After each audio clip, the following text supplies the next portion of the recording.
ఈ రోజే డౌన్లోడ్ చేయండి. మీ ఫేవరెట్ షోస్ చూడండి. మా తాతయ్య వాళ్ళని నమ్మించి మోసం చేశాడు. మా తాతయ్య నాన్నమ్మల్ని ఇతనే చంపేశాడు. బిడ్డ పుట్టేదాకా ఎవరి లోకం వాళ్ళదే. బిడ్డ పుట్టాక తనే లోకం అవుతుంది. చస్తూ బతుకుతూ అమ్మ 9 నెలలు మూసి ప్రాణం పోస్తే చచ్చేదాకా నాన్న ఆ బిడ్డ భారం మోస్తాడు. మా తాతయ్య నాన్నమ్మల్నే కాదు మా అమ్మ నాన్నల్ని కూడా ఇతనే చంపాడని నా అనుమానం. బిడ్డ ఆకలి కోసం తల్లిదండ్రుల ఆకలి మర్చిపోవాలి. వాళ్ల సుఖం కోసం రాత్రింబవళ్లు ఒళ్ళు హోనం చేసుకుని వాళ్ల సంతోషంలో తమ సంతోషం చూసుకుంటారు. బతుకంతా వాళ్ల కోసం ఆలోచిస్తే మేం బతుకుండగానే చంపేస్తుంది నా కూతురు. ఇతన్ని కఠినంగా శిక్షించండి యువర్ ఆనర్. గోడకి పటం తగిలించకుండా బతుకుండగానే నాకు దండేసింది. ఇంతకాలం నేను బతుకుంది దాని నోట ఈ మాటలు వినడానికా? ఇన్నేళ్ల నా కష్టానికి నా కూతురు నాకిచ్చిన కూలి ఇదా? కత్తి లేకుండానే గుండె కోసేసింది. మాటలతోనే ప్రాణం తీసింది. నడిచే శవంలా ఇంకా ఈ బతుకు ఎన్నాళ్ళు?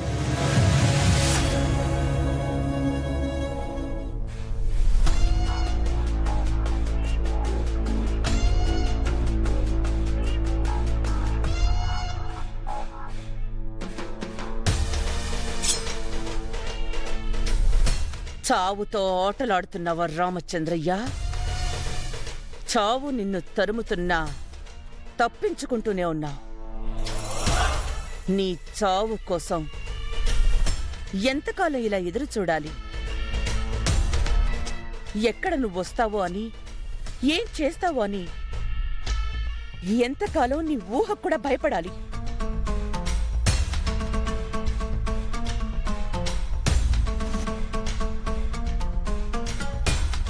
మా తాతయ్య నాన్నమ్మల్ని ఇతనే చంపేశాడు. మీ నాన్న మీద నీకున్న ప్రేమని గెలిపించాలని కొన్ని సంవత్సరాల తరువాత నల్లకోటు వేసుకొని అమ్మకిచ్చిన మాటని కూడా కాదని కోర్టు మెట్లెక్కాను చాం. కానీ ఈ రోజా చేసిన పని వల్ల కేసు ఓడిపోయే పరిస్థితి వచ్చింది. ఇది నువ్వు తట్టుకోవని నాకు తెలుసు చాం.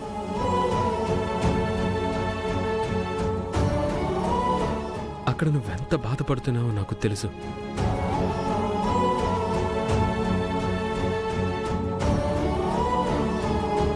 కూతురుగా పగబడితే ఎలా ఉంటుందో ఇక్కడి నుంచి చూస్తావు.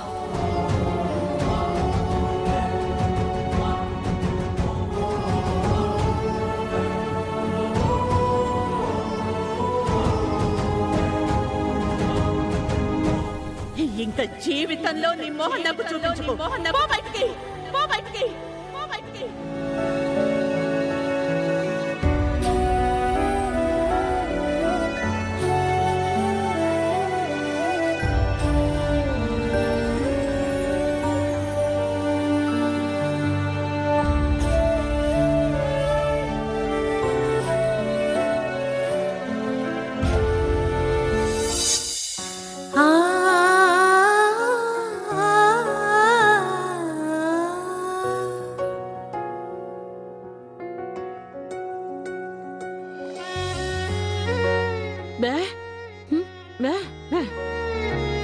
తర్వాత వేస్తానమ్మా.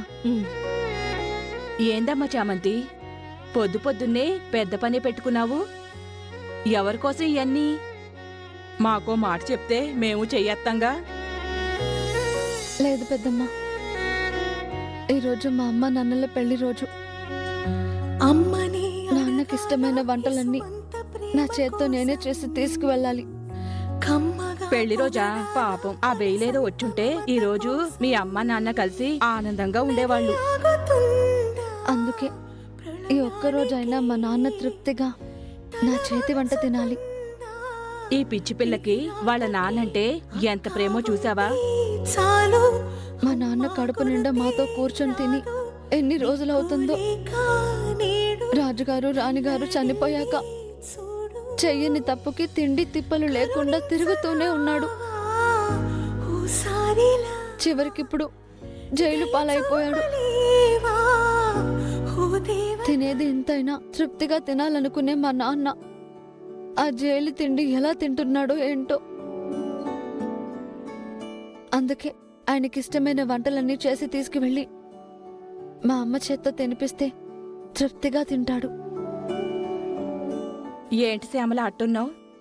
నీ కూతురు చూడు ఎంత ధైర్యంగా ఉందో. ఆడపిల్లైనా మగాళ్ళ అటు తండ్రిని ఇటు తల్లిని చూసుకుంటోంది, నీకు అండగా నిలబడుతోంది. ఇట్లాంటి బిడ్డ పుట్టాలంటే ఏ జన్మలోనో పుణ్యం చేసుకోవాలి. సర్లే గాని ఆ పనులన్నీ ఎలా చేసుకుంటారు? మనమో చెయ్యేద్దాం పదండి. పదండి.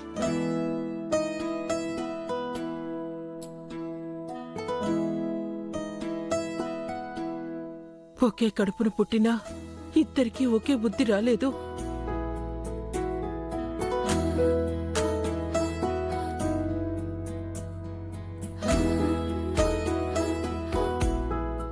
అమ్మా, నాన్న దగ్గరికి వెళ్ళి కడుపు నిండా అన్నం తినిపించొద్దాం. పెద్దమ్మా, వెళ్ళేసి వస్తాము. అలాగే. మే మే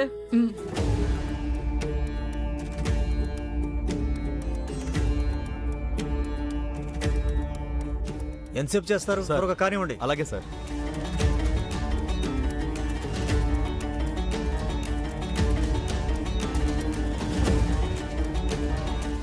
నాకు ఇతని వల్ల ప్రాణహాని ఉంది.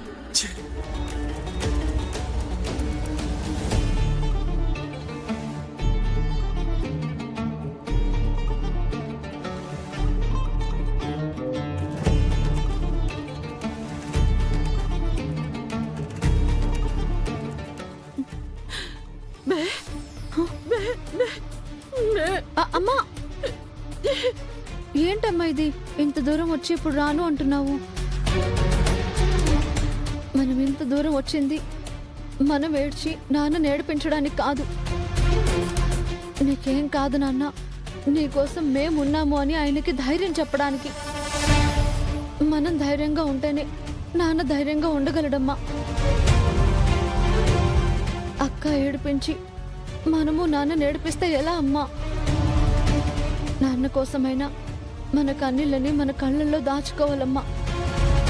నాన్న కోసం కష్టపడి వంట చేసి తీసుకొచ్చాం. కన్నీళ్లతోనే కడుపు నిండేలా చేస్తావా? కళ్ళల్లో ఉండే కన్నీళ్లే కలిసి ఉండవమ్మా. దేని దారి దానిదే. రెండు కళ్ళు మేమే అయినా ఒకేలా ఉండలేకపోతున్నాం. అక్క గురించి ఆలోచిస్తూ మనసు పాడు చేసుకుంటే నాన్న గురించి ఆలోచించేదెవరు? నా మాట వినమ్మా. నీకెంత బాధేసినా సరే నాన్న ముందు మాత్రం ఏడవద్దు.